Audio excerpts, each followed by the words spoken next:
I used to think that goals were kind of like climbing a mountain. Then once I get to the top on the summit and I will have made my goal. But now I think it's more like learning to ride a bike. Pretty rocky at the beginning. You're going to fall, but you get better and better over time. And then, one day, like, you're just a good bike rider. Welcome back to the Drum Show podcast. I am really excited about this episode because I have one of my students here, and they are some of my favorite to interview because they represent people just like you, just like me, that had an idea that they wanted to start drumming, and they just did it, and they're super successful at it. And today we have Evie. Evie, welcome to it. I'm excited. Hello, thank you.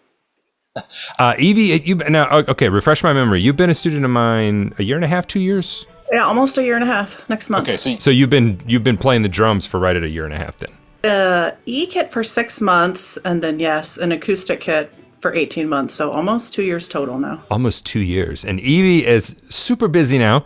She makes all kinds of progress in her practice time. She's learning new songs every time I talk to her. And then she also plays in a local, is it School of Rock or is it another... School of Rock. Yep. Yeah. Local School of Rock, which is a great place to go if you're looking to play in a band setting and you can't find that. I always encourage my students, get out and play with other people as soon as possible. So, okay. So you started the drums. Now, I won't ask for exact age, but what's what around about what age are you? I'm in my low 40s. I'm in my 20s, Stephen.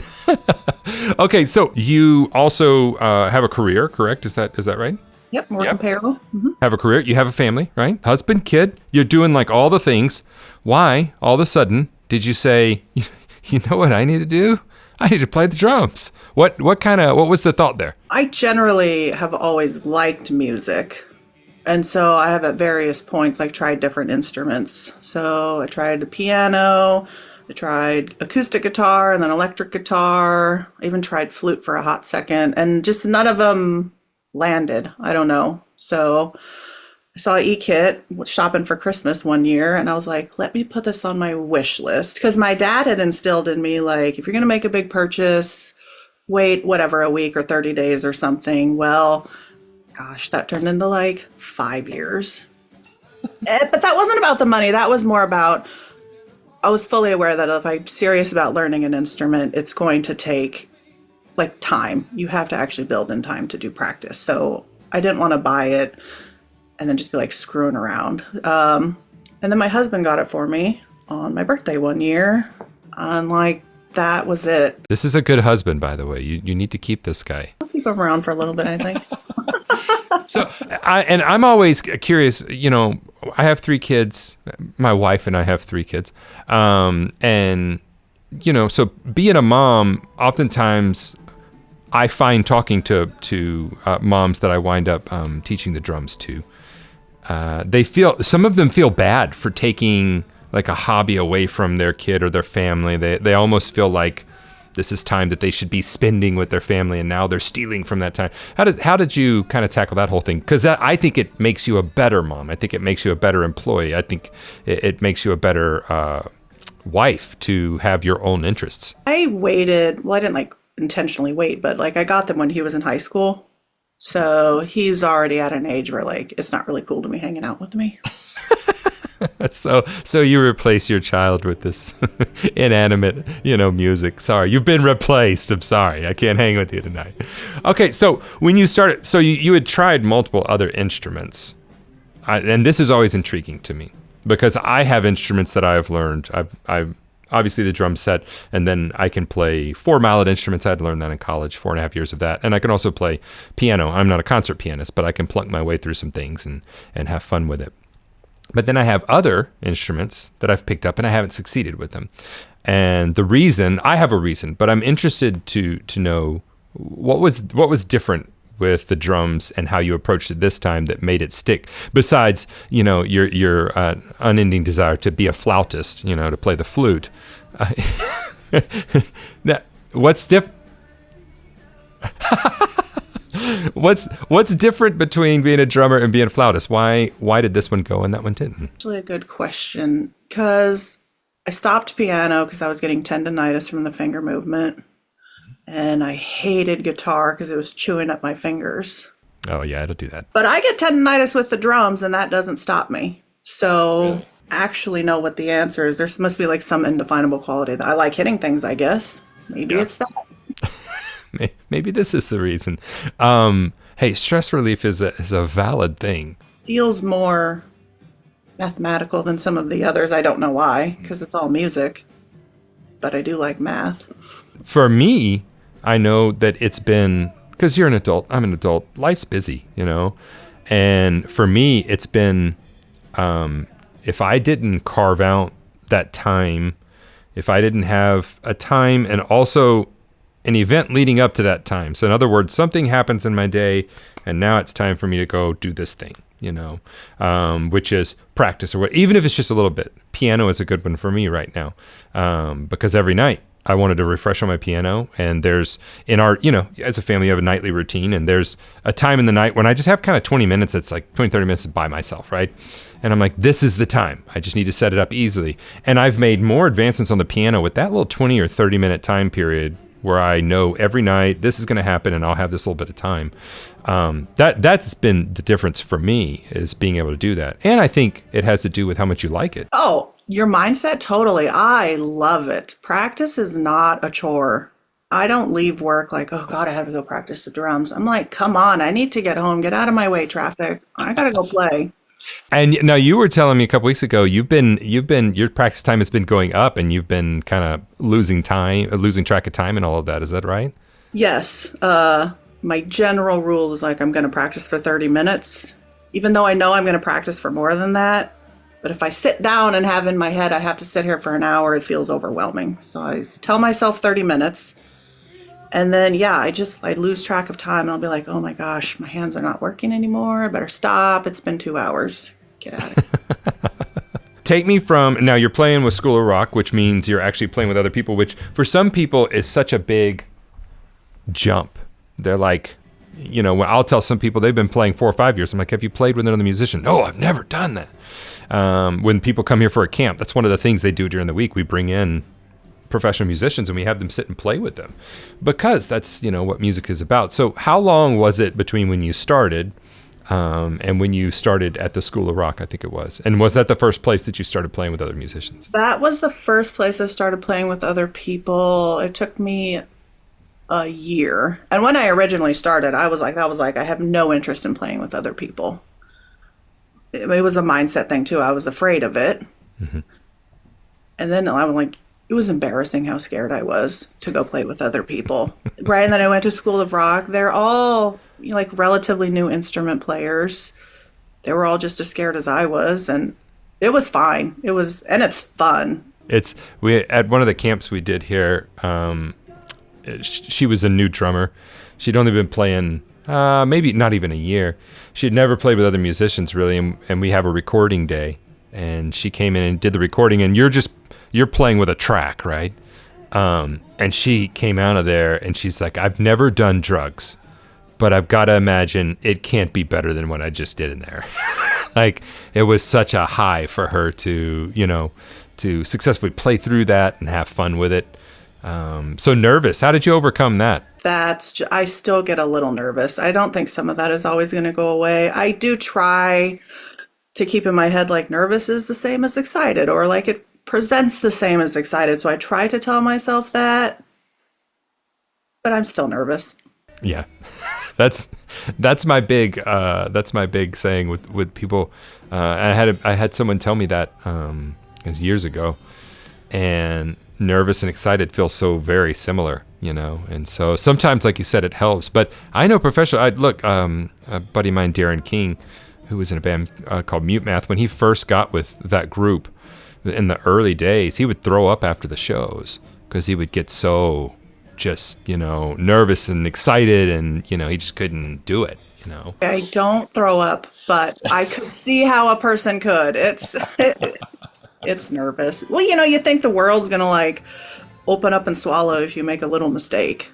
Mm-hmm. It doesn't. And the moment comes and you make a mistake and then it passes. And nobody in the audience even heard it.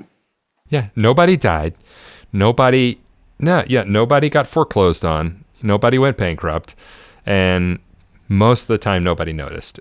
And sometimes if you go back and listen, I remember a show that I did a couple years ago. And in my head, it was the worst show that I've played in years. And the sound guy sent me the board tape because I wanted it, and I couldn't listen to it for like 2 years. And then I went back and listened to it. It sounded fine. Even the one big mistake that I made, it was barely noticeable. It was like, wait, did you miss that or did you not? You know, and it had to do with I couldn't hear. They had changed the mix in between sound check and the show, and I couldn't hear. And there's these hits that are supposed to happen between me and the band. There's no time, and I just have to be able to hear. And I'm sitting there looking at the monitor guy like, what is going on? You know, can't hear a thing. Anyway, it wasn't even noticeable. I couldn't even, if you would have put a gun to my, I could not figure out where I'd made all the mistakes that I had amped myself up, you know. All in your head. And like, that's not to say that I don't ever make big mistakes, right? One time I dropped my sticks and I either added a beat or dropped a beat, and right, the whole rest of the song, well, not the whole rest of the song, you at least get the cue for the next chorus or the next verse, and then you get back on track. But even that, like, that's how you learn. Yeah. Now I practice like, okay, make sure if you drop your sticks or something weird happens, you still have to count. For sure. And that's something I actually used to practice was, okay, I'm going to fake drop a stick, and how do I get it and keep hard. time? I've tried that. It's just kind of throw it on the ground. It's like, okay, now I got to pick it up. Fake, throw your sticks. It is so hard. It is so hard.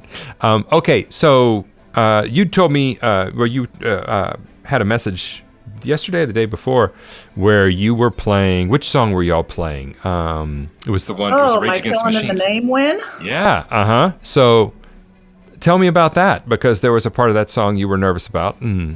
So I have a little private lesson like right before the group rehearsal, and there's this 8-bar breakdown where it's kind of just like loose time, ad-lib drum rolls, and cymbal swells.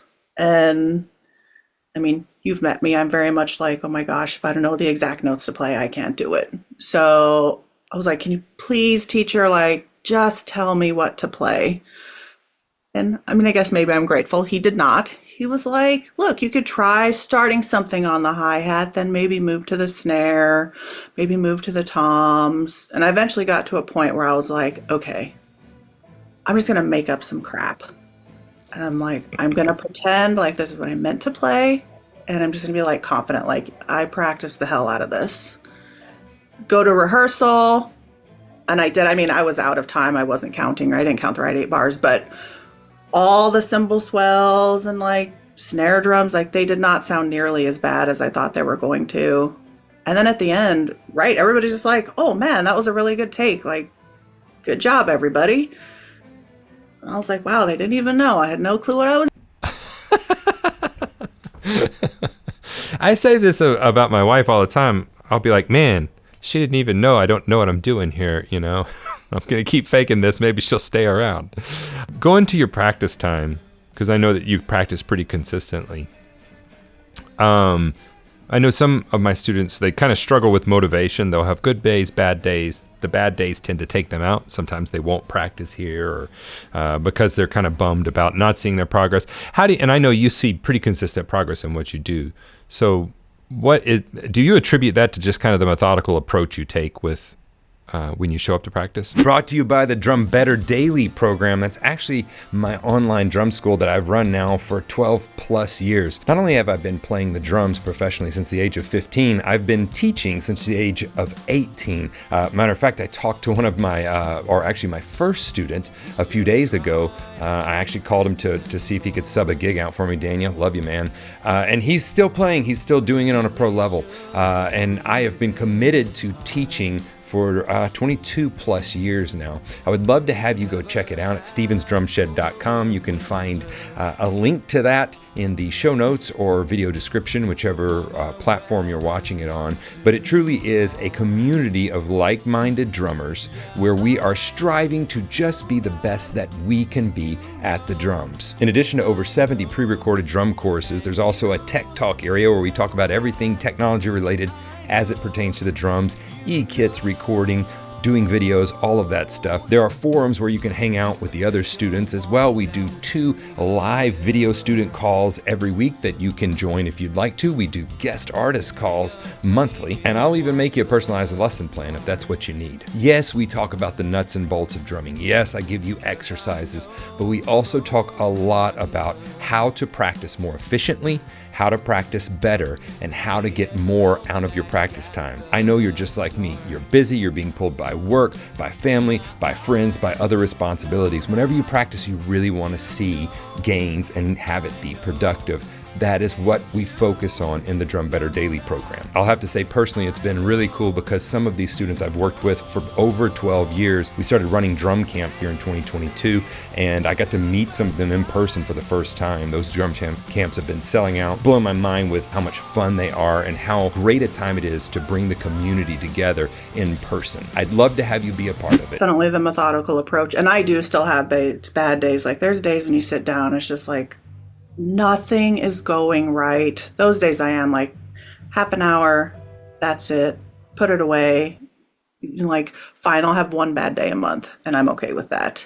But the methodical approach, I start with the stuff that I don't know. I do not constantly play the stuff that I've already learned. So I'm always doing new stuff. A lot of times, like your sheet music, the lessons, I can't get through a whole one-in-one practice session. So then the next day, like I'll actually start at the end and work backwards. Mm-hmm. I keep a ridiculous spreadsheet. You've seen it. Well, now I guess we should tell people what is your field of work that you do? Because I'm very intrigued because I teach mostly adults at this point. Actually, 40 and over is kind of the demographic that we find is most attractive. We have all demographics, but that's kind of the biggest. And I'm always interested in what people do and how that looks. And how that affects their personality on the instrument. Oh, yeah. I do payroll, which is very specific. You follow a certain set of procedures the exact same way every single time. Yeah. So it's funny because I've actually, when people come in, I don't try to, lump them into these categories, but I can kind of get a feel for like, oh, I see what this is super creative. They're really out there, no rules. So we're going to we need to put some structure in here so that they can swim and create. And then we have other people that are from the other side that are like, wait a second, hold on. I'm sorry, a piece of dirt here. I thought that was a note. It's not a note. They're very organized. They're very methodical with how they go through everything. And then with those people, I have to stretch them out and say, okay, let's be a little creative here. It's okay to not learn it note for note. It's okay to, so I find it interesting that that's what you do for, work. And then a lot of that translates over. I'm getting better because I am one of those where like, come on, Evie, we don't need to play it exactly. But so like, that is my process for learning a song. Well, first I listen to it a ton of times and then I chart it. And then I break down like each individual groove, like no metronome, no music. And I try to play it as true to the song as I can. And like pretty quickly, like I can't. So I have to start simplifying things. So then I simplify it down to what I think I can play. Then I'll play it to a metronome a little bit. Then I'll put it back to music. And then I'll like slowly bring it up to tempo. Then work on my transitions. Then work on it with just a metronome to make sure I have the structure memorized.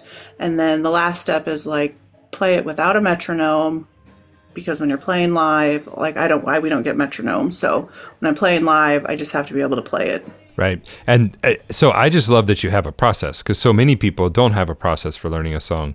And I most definitely do. Every professional I've ever met, if you have to learn things quickly and in an organized way, because maybe, I don't know, you have 4 or 5 people at home you have to feed, and if you don't learn those songs, you can't feed them, right? It gets real whenever it's like, no, there's no food on the table if you don't know how to learn songs. And so you get very good at having a system for this is how I do this and this and this, and if I do all of these steps, I know that I've learned, I'll be able to learn the song. And I had a gig the other day. It was actually a church gig. Church had hired me to come and play across town. And Kelly said, well, did you learn the music yet? I said, no, I didn't. And it was Saturday night. And she said, well, are you going to learn it? I said, look, worship leaders are notorious for changing their minds at the last second. This was 2 weeks before that, they had messaged me at 9:30 at night on Saturday and changed a song. And she said, well, when are you going to learn it? I said, I'm going to get up 30 minutes early in the morning and I'm going to learn it. She said, "Is that enough time?" And I said, "Yeah, it's just 4 songs. I got it, you know." And I got up and I had my paper printed out. And I went through my system and I charted it out and I listened to them on the way there. And by the time I got there, it was one playthrough of each. And they're like, "Well, that's great. Let's, you know." So, but it took me years to get that process down and get it to where I could effectively learn things and get better. Now, have you found as you're going through learning songs, have you found that it has gotten easier or harder? Has that skill? It definitely gets easier. Right now, I'm still young enough that every song I learn is like some variation of a groove that I haven't learned yet. So I'm still just learning new grooves. But yeah, because you just follow the process. Once you get the process down, you just apply it to every song. Right. And then it's just a matter of like, is this groove harder than this one or these fills? Going back to the family, because being an adult learner, I was told this by one of my students actually a few years ago, is different than being a child learner or learning early in life. And they said, you know, when you're a kid, you're learning and you play it and you don't sound good. And so everybody goes, "Oh, isn't that great? They're trying so hard. You know, just look at what they're doing. They're really trying." And he said, when you get to become an adult, you tell them you're learning an instrument and then they hear you play and you're not good yet because you just started and then, you know, and they're like, "Oh my gosh, you know, did you see Evie? I mean, bless her heart. She's really trying, isn't she?" You know, it's like this flip thing, like we should automatically be competent at everything because we've passed a certain age. And he said, so there's not as much grace, I guess, given. How has your husband and your son, you have a son, right? Yeah. How have they reacted and been involved with or not been involved with your wanting to learn an instrument, kind of learning that? And Oh, well, they're totally supportive. And neither one of them are like terribly well, my kid practices piano. But, like my husband says, like he doesn't know a lot about music, so he doesn't know if it sounds good or not. He's like, "I know the song that you're playing." Like when he goes to the thing, it's cool. It's true because like as an adult, right? First of all, I don't have somebody saying you have to practice. That's the difference between adults and children. Like you have to do it for yourself. I guess a lot of it is just that because I'm an adult, nobody's going to make me do it except for myself. Yeah, except for yourself. Now, what are some other benefits that you've found have come into your life from learning the drums? It could just be companionship with other musicians. It could be any number of things. I'm always interested in that because I found that learning an instrument, yeah, it's about the instrument, but then there's also these other kind of life changes that start to happen because we take on this identity, which is really what we want, right? We want the identity of a drummer.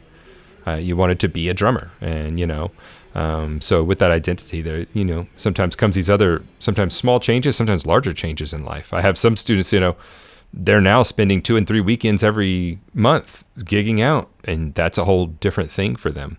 Have you noticed any other changes in other areas? Not huge ones, maybe small ones. I've always had like hobbies that require a bunch of like just mental. You have to think about it and focus. Mostly drumming has just replaced those, but like small things, like I started a garden. I started doing planks. I hate them and they hurt, but well, you started the planks. Yeah, you started the planks. It was to improve core strength, was that not? yes, because I had a problem when I have to like do both the left and the right foot simultaneously and you lift them both up, I get very wobbly. Mm-hmm. Yep. And so we discussed, you know, maybe some core strengthening planks. I'm not a doctor. I don't pretend to play one on the internet, by the way. Consult your physician before you start any physical activities. Like It was interesting though, because after a week I was like, oh, I can hold my leg up way longer with no problem. And then of course the next problem arises with like, oh, now you need some foot control. But that's like, that's how it works. Like, fine, let's solve one problem. The next one rises. Now we solve that one. Yep. And the way it was fun, the way that you involved planks in your day, I thought, because we talked about maybe having a trigger that would trigger you to kind of do this core strengthening, you know, and I said the crass one of like, every time you go to the bathroom, you can then do a plank. And she's like, I don't think I'm going to do that. So it was what the person goes to the bathroom a day. I cannot do 7 planks a day. Come on. So it was every time you filled your water bottle up, wasn't it?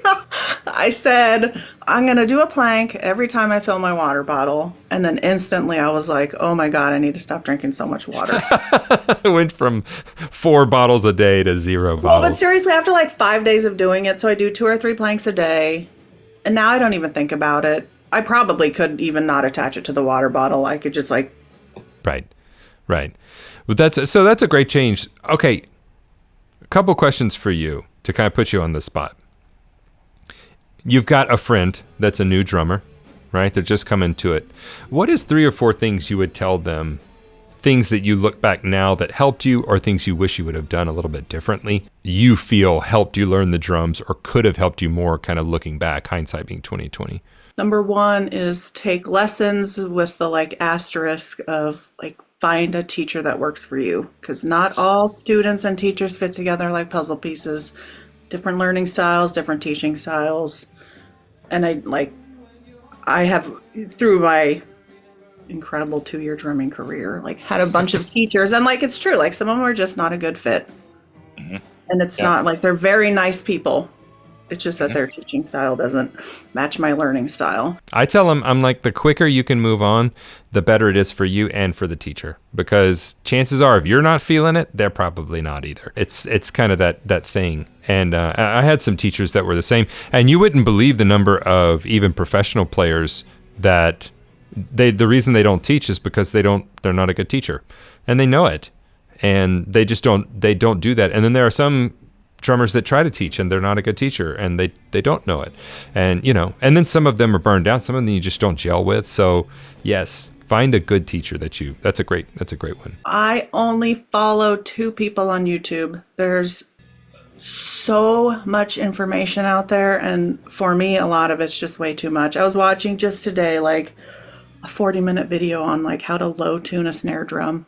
And at a certain point I was like, sure, this is interesting, but like as a new drummer, like this is, I don't think, meant for me. I don't need 40 minutes about the difference between an eighth of a turn.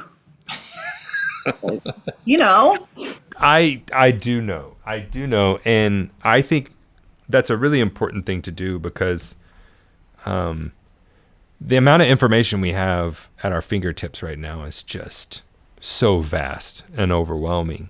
And being able to limit who you let, I do this with lots of areas of my life, and so it's like I limit who I allow to speak into my life on certain topics.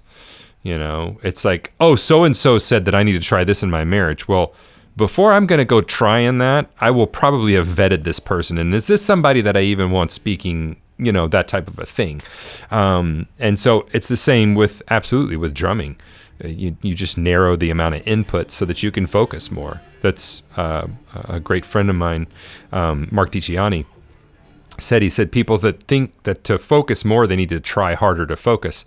And he said, really, to focus more, you need to become better at ignoring things. You need to become better at limiting the number of outside stimulus, the number of outside things you allow in there, and the things you can ignore. And so that's a really good way to do that, is just limit the number of people that you'll allow yourself to watch and listen to. And then I would say the third thing is just get comfortable with improvising right from the get-go. I'm serious. Like, just because I call it like just screw around, play whatever you want to. Yeah, have fun with it. Well, they call it playing the drums for a reason. A lot of people don't know that drums are an improvisational instrument at their core. They started in the blues and in jazz, and we didn't have any charts telling us. There were no classical pieces with charts telling us what to play. And then a lot of people don't know that a lot of the classical composers, Bach, Mozart, Beethoven, all those guys, Chopin, Debussy, they actually would improv within their pieces. There would be these sections where they would improv. And so each time they played it, oftentimes it would be a little bit different than the time before, because they were improvising around some of the themes that they had made. For me to say improv, I guess when I think about it, so I'm learning a song and there's a section for a fill there.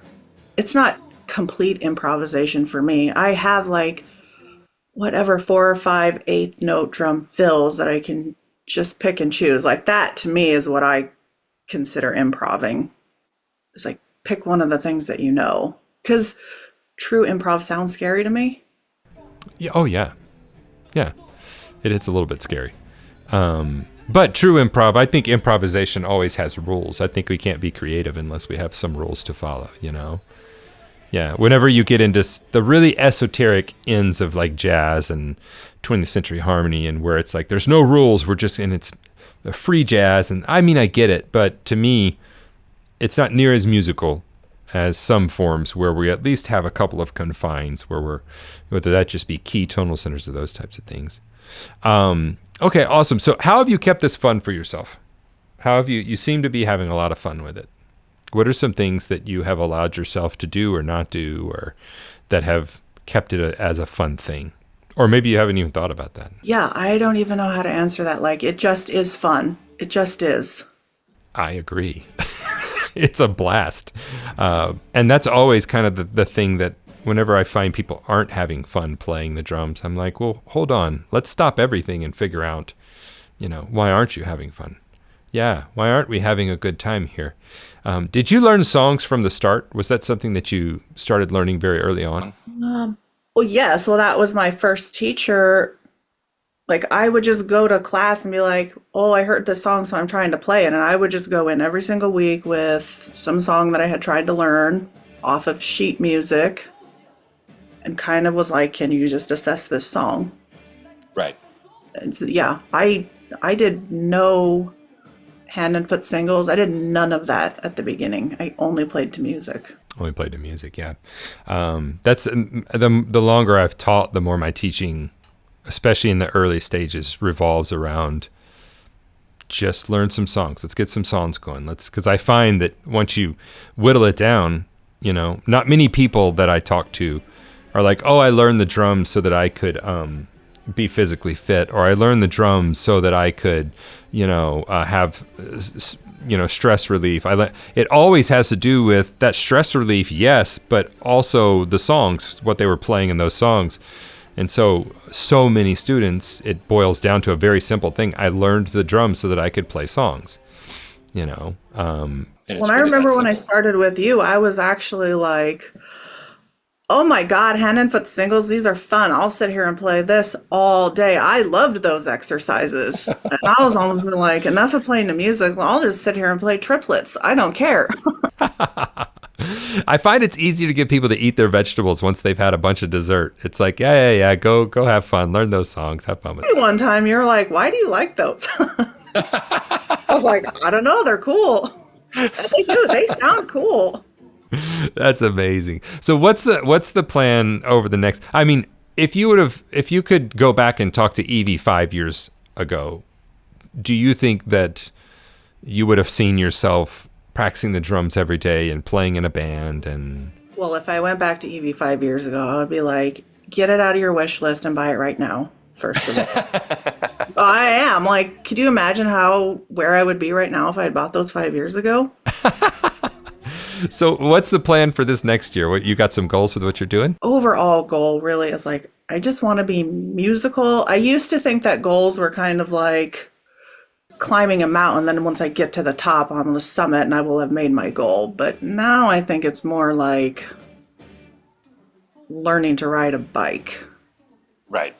Like, it's pretty rocky at the beginning. You're going to fall, but you get better and better over time. And then, one day, like, you're just a good bike rider, I guess. Like, I just want to be good. I want to be able to play with people and sound good.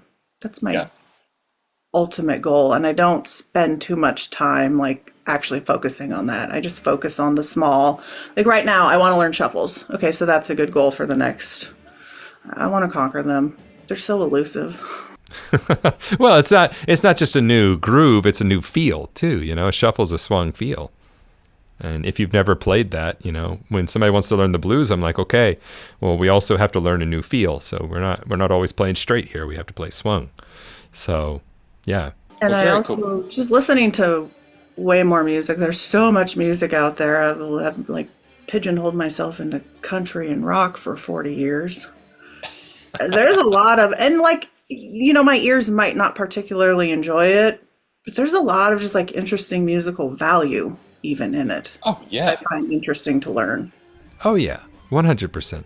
And I kind of like segment listening with new music. You know, if I want like the oldies, you know, that the goodies, the ones that I always listen to, or the ones I listen to when I work out or whatever that is.